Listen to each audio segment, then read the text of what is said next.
Hello there, welcome to my views and news. Now I have complete report for you about the attack on a prison which happened more than 12 hours ago. I did a video when the attack happened this morning around 12 hours ago. Now I have received complete details. How did Fano manage to attack this prison? Which Fano commander was the target? The release of this commander was the target of this operation. Who led this operation? Which Fano group? Was Ethiopian National Defense Force deployed at the prison or not? How many prisoners were actually freed?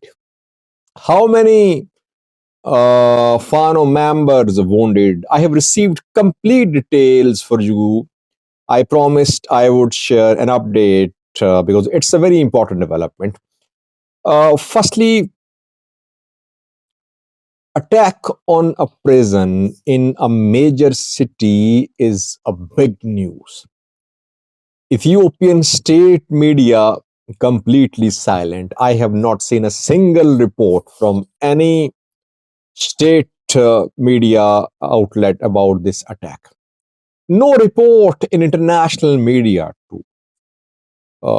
International media is not covering the conflict in Amhara very extensively. We only see a few reports, and that too by Amharic language channels and news outlets of big news outlets. Now, what happened is that the attack on a prison in Woldia was a two-way attack. Attacks on prisons are mostly two-way attacks. The prisoners are already on board. They know that attack is coming, and they are prepared. That is what happened in Woldia. That from outside, Fano groups, Fano fighters stormed the prison. From inside, prisoners started riots. They knew the timing of the attack. They attacked guards, and this two-way attack became difficult to be handled by the government forces. Next question is, which government forces were deployed to guard this prison? Now I have received details about deployment of Ethiopian National Defense Force too. It is being claimed.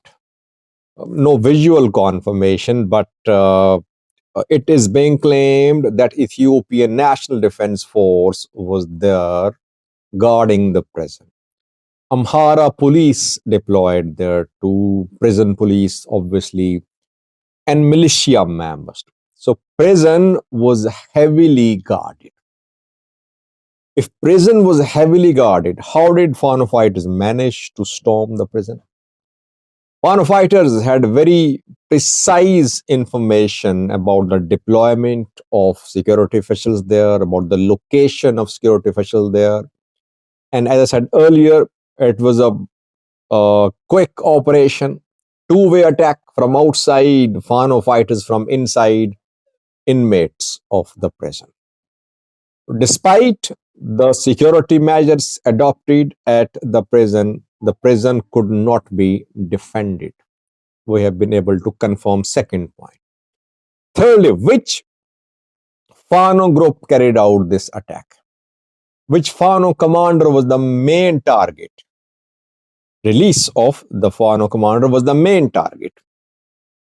This operation was launched by East Amhara Fano. Balate Gashwa is the name of the Fano commander. He's from East Amhara Fano group. He led this operation. He is not top level. I think he's a mid-level Fano commander. From outside, he led this operation.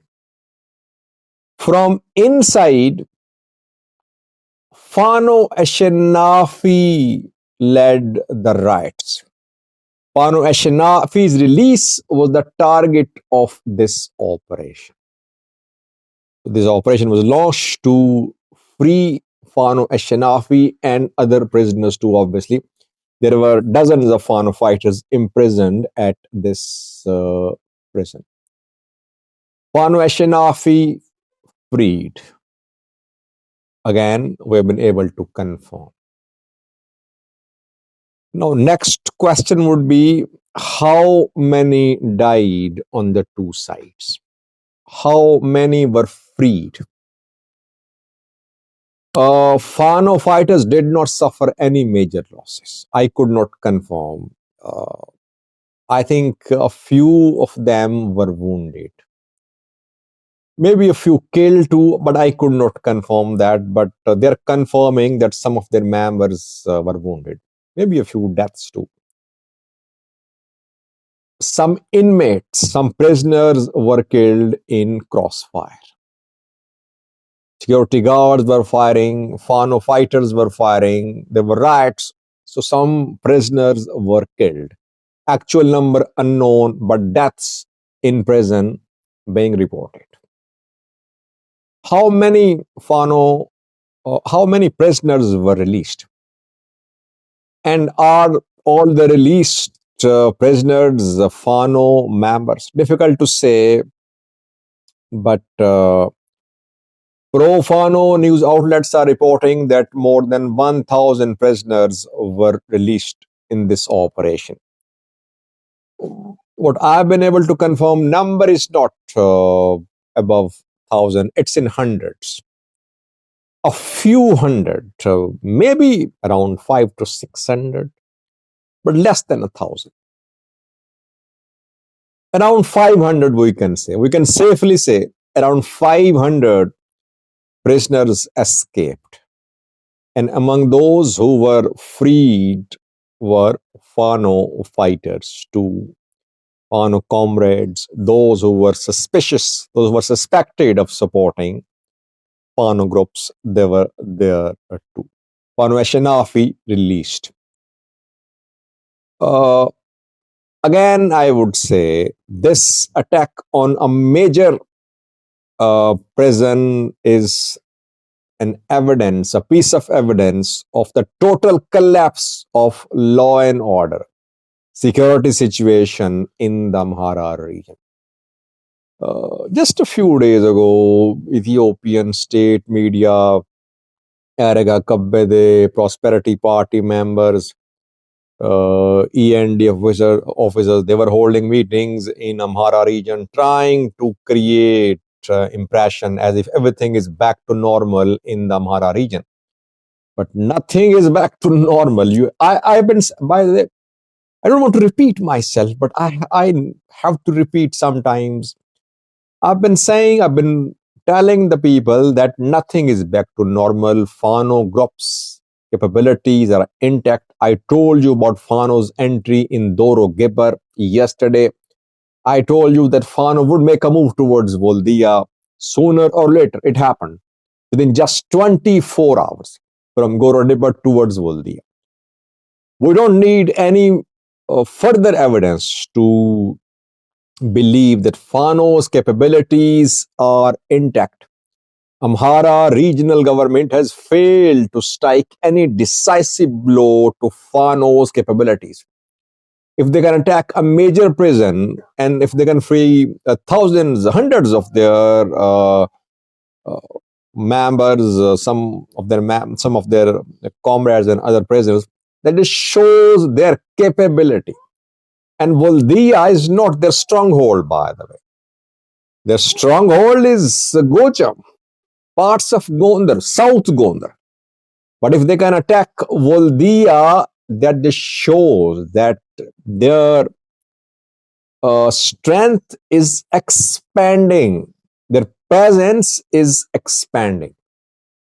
Again, I would end this video by saying that only solution to the conflict in Amhara is negotiation.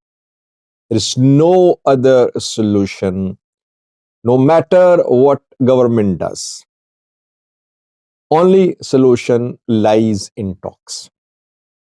Fano groups have immense public support. They have penetrated the entire regional structure. They got information. They had intelligence about the prison. So that is how they carried out this operation. And that is how they carry out attacks, ambush attacks, because they have very effective network of intelligence. Let's hope that government realizes that there is need for talks in the Amhara region. My little daughter is here. She said that she would stay with me while I'm recording this video, and she did not leave the room. She's here with me. Say bye bye. I just say bye bye. Say bye bye. Bye bye. Okay, bye bye. See you in the next video. Thank you.